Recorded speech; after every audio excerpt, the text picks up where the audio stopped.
Radio Now 100.9's Indy Connection with Emily Metheny.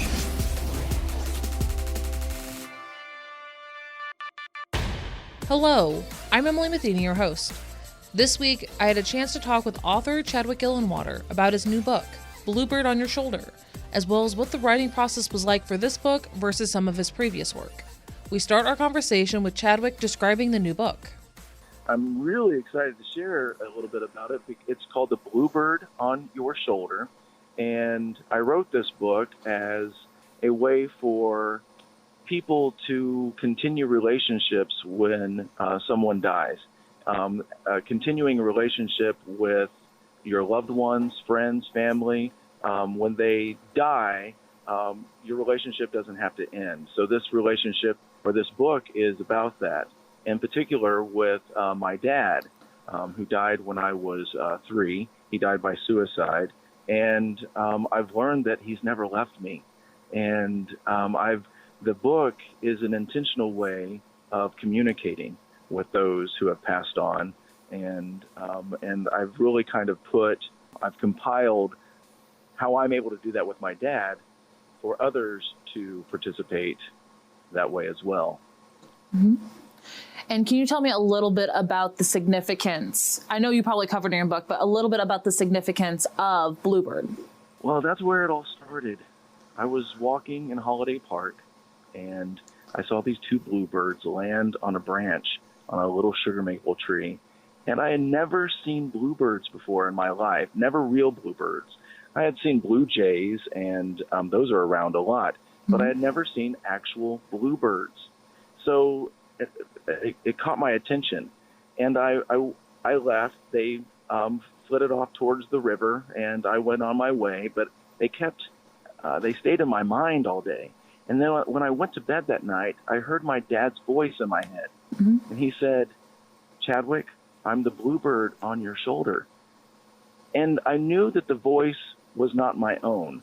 I knew that it was it was for me, but it wasn't from me, if that makes sense. And so I had an emotional experience. I started crying, of course, and at that moment I decided, okay, Dad, if you can hear me, and if this is you, I need you to show me more bluebird signs. I need you to show me more bluebirds. So the floodgates opened, and after that day, I went back to the park. I didn't see any bluebirds, like physical bluebirds, but Holiday Park has a wonderful nature center. And I sat down in one of the comfy sofas there, and I'm waiting for bluebirds to show up outside at the bird feeders. You know, you can see those bird feeders from the plate glass windows. And no bluebirds. I saw everything from cardinals and nuthatches and chickadees. And as I'm getting up, I look down, and I see a strike of blue. And there's a magazine sitting there, and it's a bluebird. And I thought, okay, so you can't always send me the physical bluebird, but you can show it to me in a print, in a magazine.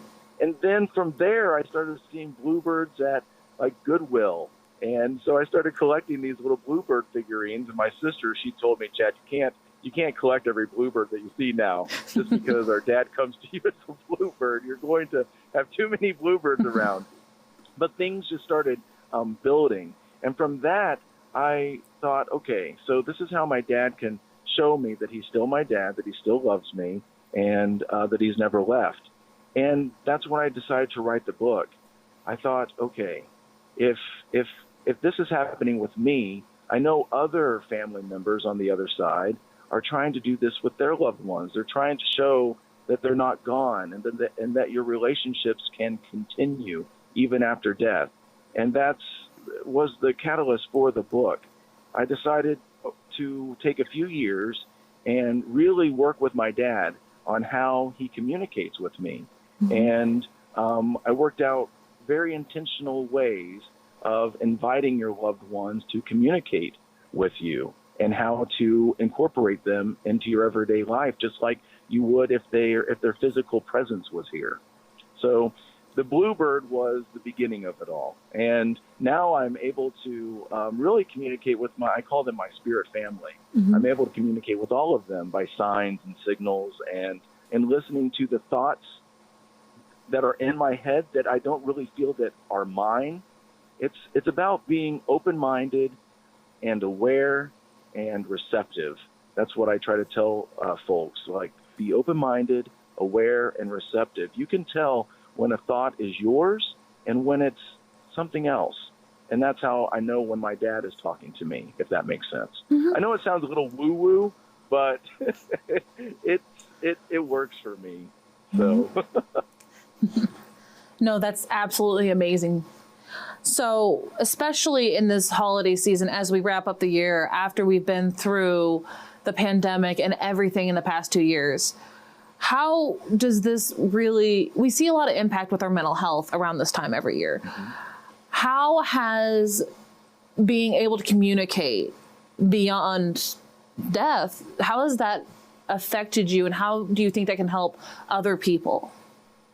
Oh, absolutely, because especially if you lose a loved one around the holidays, Thanksgiving, Christmas, Hanukkah, there's lots of holidays that are celebrated during the end of the year, New Year. The holidays can be really depressing for folks.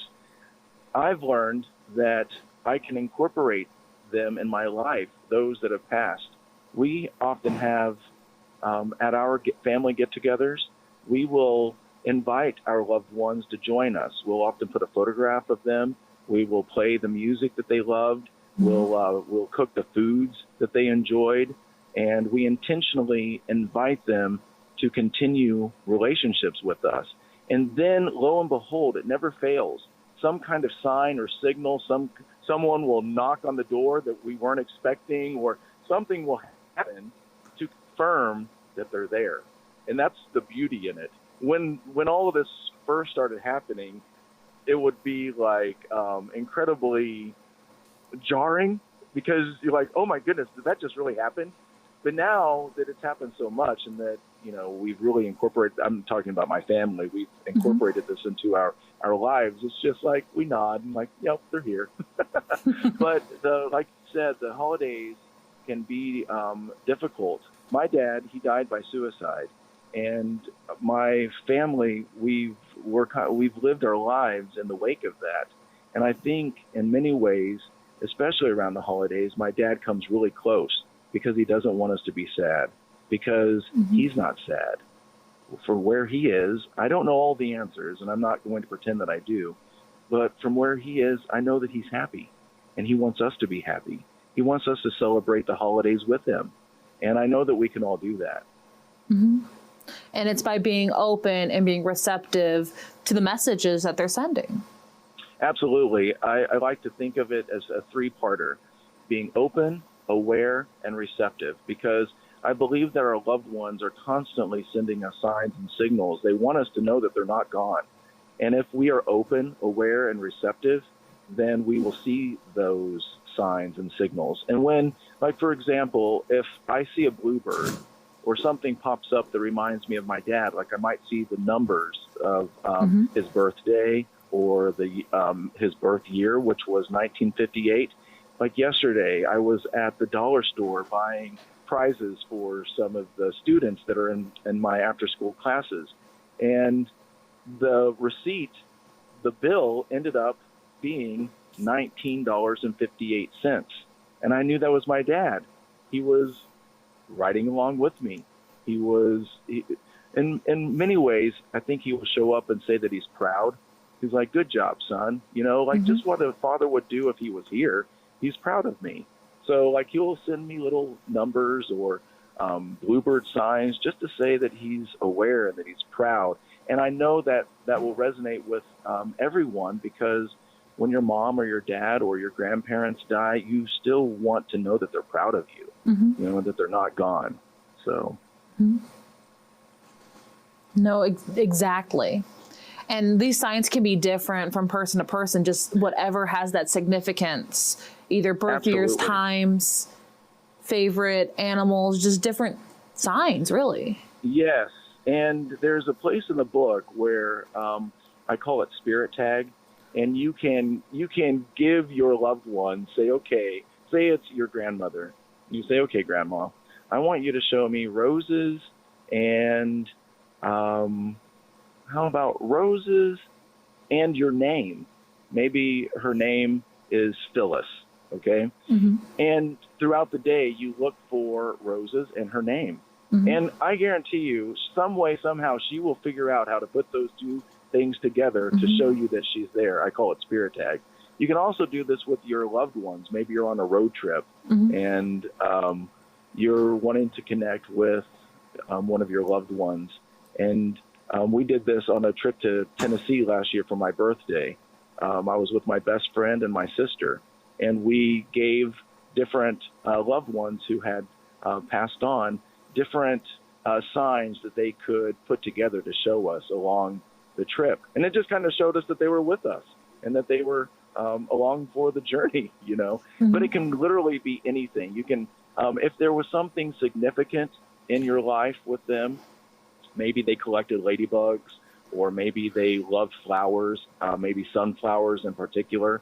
My great aunt, I often will tell her to show me frogs and sunflowers, and if she can put them together, even better. And often she will figure out a way to put a frog and a sunflower together, and then you really know it's her. No, that's amazing. Oh, well, the other side of that is that when you do see those signs together, then be aware of, where am I? What am I doing? What am I thinking about? Because usually the message comes along with that.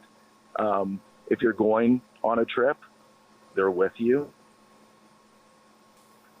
Maybe a difficult day, they're letting you know that they're near. So when the signs come, pay attention. Remember to be open, aware, and receptive to what's going on around you. And usually the message is attached to that, if that makes sense. No, that totally makes sense. And if someone would like to pick up a copy of your book, where can they find it? It's available on Amazon. Also, if you want a signed copy of the book, you can go to my website, bluebirdonyourshoulder.com. Bluebird on your shoulder. Excellent. Yeah. And then you kind of touched on it earlier, Chadwick, and you mentioned it's been a couple-year process to write this book. What else was the process like writing Bluebird on Your Shoulder versus one of your other novels or your children's books? Oh, absolutely. So this was very different. It was very emotional, actually. When I'm writing children's books, it's similar in the way that I feel information that comes to me. It's almost like you're just channeling information from somewhere. And I think the creative process is like that for a lot of people. We don't really know where it's coming from, but it just shows up in your imagination, and you put it together and you create art. So, and writing children's books is very much like that. It's creating, art and from inspiration and how all of that works. I think we all understand really kind of, if you are a writer or an artist, you know that it just comes from somewhere. When writing Bluebird on Your Shoulder, it was very intentional. I was asking my dad, my spirit family, to help me write it so that it can help other people connect to their loved ones. And it was very emotional because I had to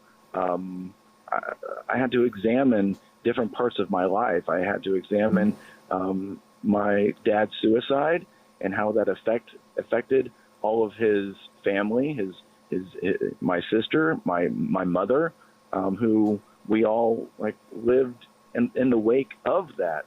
And there's also in the book a chapter about healing relationships with those who have died. I was abused by my grandfather, and I've been able to, in many ways, heal that relationship with them after he died, not while he was alive, in his physical humanness, but after he died. So that chapter itself was incredibly difficult to write. And I had to call my sister many times to help me through it, because it was re-examining the trauma of those experiences. So it was very different writing this book versus more uplifting, childlike energies for my children's books, if that makes sense. So if someone is wanting to share their story or start writing in 2022, what advice would you give them? Well, there's only the best advice for any writer is to simply write. Often we have these ideas and we keep pushing them off, like, oh, I'll write it later. I'm going to write this book. And it never happens because we look at it as this book, this big thing that we're tackling. Mm-hmm. I think with writing, if you just sit down and start writing and think of a word and then a sentence and then a paragraph, and then that paragraph turns into more paragraphs, and then those paragraphs become a chapter, and then another chapter, and then another chapter, and then you might have a book, and then the process of revising. I think when we think of it as a big task, it is daunting. But if you simply just sit down and begin writing and just let it flow, there's also a tendency to be an editor while you're writing. Mm-hmm. If you can enjoy the process of writing and toss the editor aside for a while, I find that is helpful. I think a lot of times when we begin writing a story or a book, we begin editing it immediately, which stifles the creative process. Just write it and then edit it later. Mm-hmm. That's my process, at least. I try to be creative, and then I think it's two different things, being creative and then editing. Editing is kind of the science of writing, or like you want to make it better so other people can understand it. But the creative process is in the art of expressing yourself through words. So do that part first and then edit it later. And be easy on yourself, mm-hmm. because writers have a tendency of being really hard on themselves, and that often keeps projects from completion. So mm-hmm. go for it. Do it. That's my advice. No, excellent. And if I'm writing, do I need to know exactly where I'm going to go? Or is it okay if the process changes as I'm going? Oh, that's another part of being a writer. You have to figure out your process. Some writers, they outline every chapter that they're going to write, and that helps them. Other writers need to write a full draft and just go through the process of getting a draft done, and then they figure out where they're going to take it in the next draft. I think it's very personal. So the advice there is to allow yourself the freedom of figuring out what kind of writer you are and what your process is. There is no one way for all, or there's no right way for all, if that makes sense. Mm-hmm. Mm-hmm. No, it definitely does, because you can always try different styles until you find one that works best for you. Absolutely. Yes. And kind of transitioning from writing in general to writing with the younger generation that's coming up, and you being Professor Watermelon. Can you tell me a little bit about Watermelon University and being Professor Watermelon? Oh, Professor Watermelon, I love my career as Professor Watermelon, because I do get to work with young people, and young people have such great, they're much more willing to use their imagination because they haven't been stifled yet, if that makes sense. Mm-hmm. So I love working with children and helping them find their way, and helping them tell their stories and create their art and see all of that amazing energy that they can. I believe that every single child is brilliant, and that every imagination is unique. I tell children all the time that your imagination is the only one like it in the history of the universe. And if you do not use your imagination, who will? Who's going to use it? And it's powerful when you realize that your imagination is the only one like it ever. And then you get to use it to create and make. And so we really celebrate that in Watermelon University and all the work that I do as Professor Watermelon. We spend a lot of time with the imagination process. We spend less time with editing, because a lot of that is learned in regular classroom curriculum. But the part that I love to push and help children find is their creativity and using words as creative self-expression. and it's beautiful. And Watermelon University, we've been online through the pandemic, but depending on what happens this next month or two, we plan to bring Watermelon University back live in person to different locations around the greater Indianapolis area. We like to take children to extraordinary places. We've been to the fire department. We've been to the Madam Walker Theater. We've been to the Humane Society. Holiday Park, we've been there because it's such a natural wonderland. And we take that inspiration from that location and use it as a springboard for creativity, writing, and art. So we're excited to hopefully get back to that, but only if it's safe, of course. Of course. And what is the best way for adults in children's lives to stay connected with you and find out when these courses are coming up?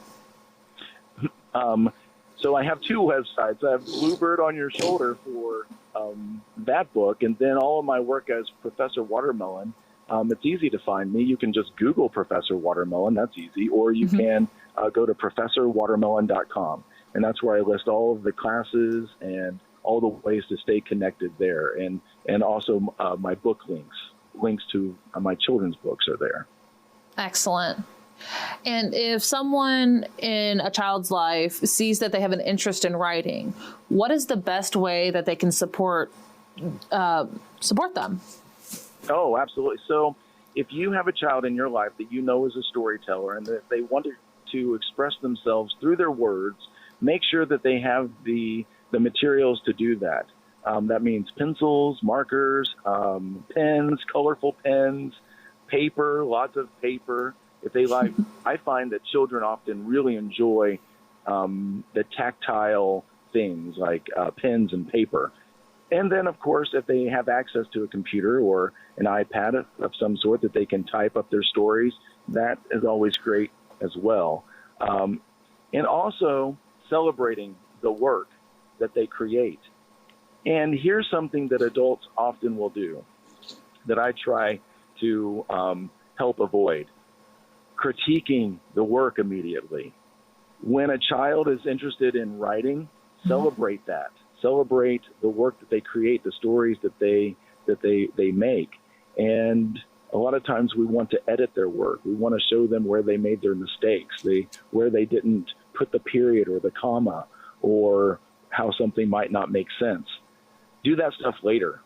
If a child is really, because we do not want to stifle that creativity. If you have a child who's really interested in sharing their imagination through words, then help them. Keep it going, by celebrating that.